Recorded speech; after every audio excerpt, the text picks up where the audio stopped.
Hi guys, it's good to be with you here. First day of the expo, bright and early, first thing in the morning. Lovely day. So Grid2 obviously is coming sort of next year, isn't it, at the minute, or is it later this year? No, we're slated for a summer 2013 release. So sure. Yeah, we're a little bit out yet, but shaping up nicely. Cool. That's good to know that you're still willing to show it, even though you're quite a long way out from it. Obviously, you're using the new, is it the EGO engine, the new version of that you're going with? Yeah, Ego Engine. I mean, Ego Engine's a technology which got developed, or started getting developed, way back at the start of this generation of console hardware. And it's something which we've been evolving, and also our Birmingham studio have been using on the Formula 1 titles. So yeah, I mean, every single game that we do, we're looking to extend it, we're looking to, leverage more power out of the console. So it's an ever-evolving piece of technology. Cool. Speaking of innovation, obviously last time around you had the rewind feature, which has sort of been an adopted industry standard now, even in games like Forza, which caused a little bit of an uproar at the time. Is there sort of anything you're going with this time? We are going to include something new for Flashback this time round, but at this particular point, we're not going to reveal that. So there's been a bit of work done to what we're doing with it in the game, but as I say, we're going to reveal that sometime further down the line. Cool. You've also included street circuits this time. Was that an easy decision for you to make? Obviously, you've sort of the series has background in a more kind of hardcore racing touring car kind of aspect. Was it easy? Did you feel it was a natural progression to go into streets this time, or? Yeah, absolutely. I mean, I think the watchword for us with the game is to get as much variety as we can. If you take real world of racing, real world of motorsport, sure, there's a huge amount of variety in there. If you look at things like just the different makes, the manufacturers, the styles of racing, the rules, the regulations, we want to reflect as much as that as we can. So street racing for us just felt like a really natural thing to put in. And actually it's a huge amount of fun. If you take circuits like Chicago, classic US street circuit, lots and lots of 90-degree corners, we can set our cars up, lots of oversteer, so really good fun to be drifting around on. We've got a big sort of racing community at the TheSixthAxis, but our community is more focused on sort of the sims like GT5 and a lot of F1 fans. Do you think there's anything in there that will draw them away over to Grid2? I mean, obviously you're not quite the same style of game, but do you think there's anything in there to tempt hardcore racers over? I think Grid2 it's a sort of all-encompassing package, so there are things that we hope will appeal to a lot of different people, but certainly that sort of more hardcore experience is there. And I mean, whilst you mentioned the street circuits, we've also obviously kept the sort of the basis of what Grid was in there, the heart of what that game was. So there's still circuit racing, there's still sort of grip racing, that type of driving. And those kind of things are certainly still going to appeal to people. It's going to stay true to what the original Grid was. In terms of the handling and that type of thing, well, actually, I shouldn't talk about handling too much because Gehan will be able to do it much more justice than I will. But I think from that point of view, there's still a huge amount of the content that will appeal to those types of players. Cool. Do you want to tell us a little bit about sort of what you've done with the handling in the new game?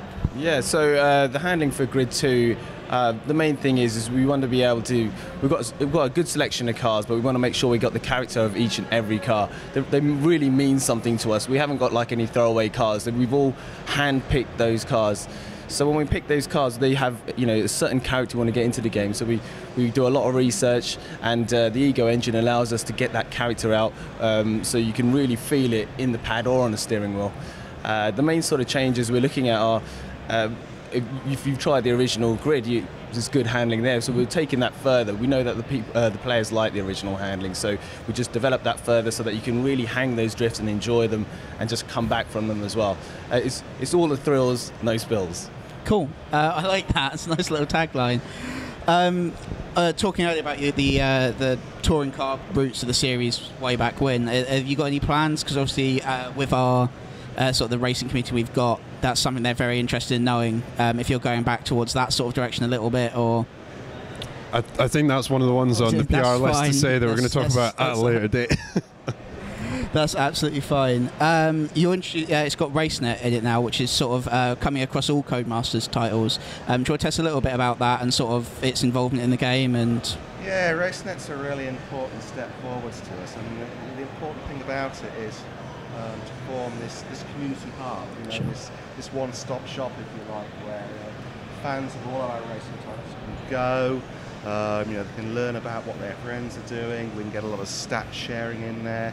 We can do a lot of competition, you know, tournament and competition through RaceNet.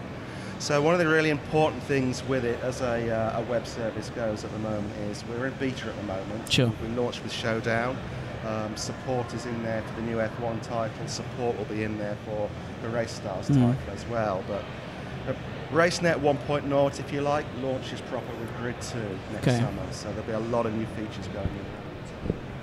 Cool. I was just going to sort of add to that I think just go back to your question about having something that appeals to people that are potentially more interested in sort of the hardcore experience. Sure, sure. What RaceNet helps us do is make sure that the people that are playing the likes of F1 or Dirt who like that type of experience can at least see what Grid has to offer as well. RaceNet helps us to sort of have an umbrella service that binds all of those things together. So the things that you achieve and the things that you do in the likes of Dirt or in F1 will then also translate across in your same profile into what you do in Grid. So you know, it's sort of pulling all those people together to show them everything that Codemasters Racing has to offer.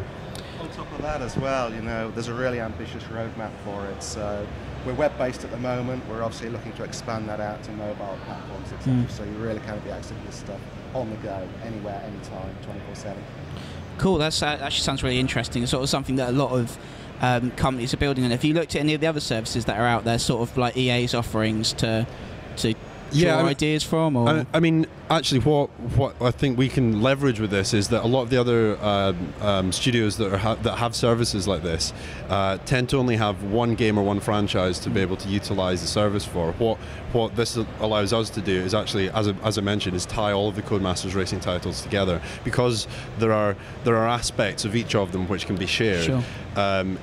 It's a much more rewarding experience for the player to actually be able to carry some of those things between the games. So I think that's one of the unique things for us. But certainly in the process of adding features to RaceNet, we're constantly researching, doing R&D on the various other services that are out there. So as Clive said, more features roll out incrementally as more titles come out, and also between the launches of our actual hard product titles, the box products. Sure.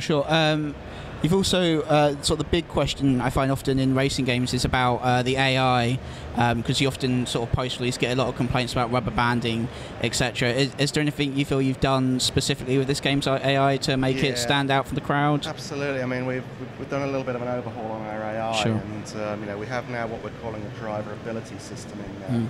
So this is actually over 60 different attributes that we can set and define for the AI drivers in the game. A huge range of stuff, you know, everything from reaction speed, speed they'll take into corners, you know, how aggressive are they, how smooth are they. It really goes right across the board. So using all those parameters, we can just get a huge range of different behaviours for our drivers. But actually it goes a little bit further than that as well, because those behaviours are dynamic and they actually react to the events on the racetrack. So let's say that a driver is getting hustled, you know, somebody's going against him really hard, really aggressive. Yeah, there's a few things he could do. He could choose to just back down a little bit, stay calm, trying to get out of the way, not get involved in all that drama. Or actually, he might just go the other way. He might see the red mist a little bit, and he starts getting aggressive back. But we think that's really important, because we're going to get all of that character that you see in real life, in real world motorsport. And actually, we're pretty confident that we could take any real world driver, apply, you know, their real world attributes into our system and do a perfect recreation of the way that they behave and the way they drive a car. So it's pretty exciting stuff, and it works out really well. We get, you know, really human feeling AI cars on the tracks.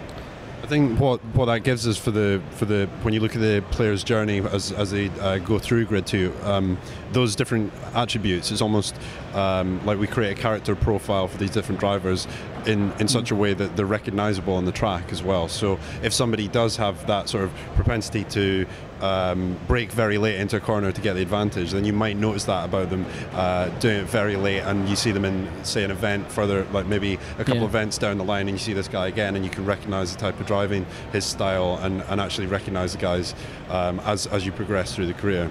And as Clive says, they'll react to the things that you do as well. So there's a sort of dynamic aggression system as well, which means that some drivers, if they're not necessarily an aggressive driver with the different stats that we set up for the different abilities, but then you get a little bit aggressive with them, then they may also have the attribute that says that actually they'll fight back when you do that. So it keeps it fresh throughout, and it creates those battles and those rivalries that you can carry through the progression of the player's journey.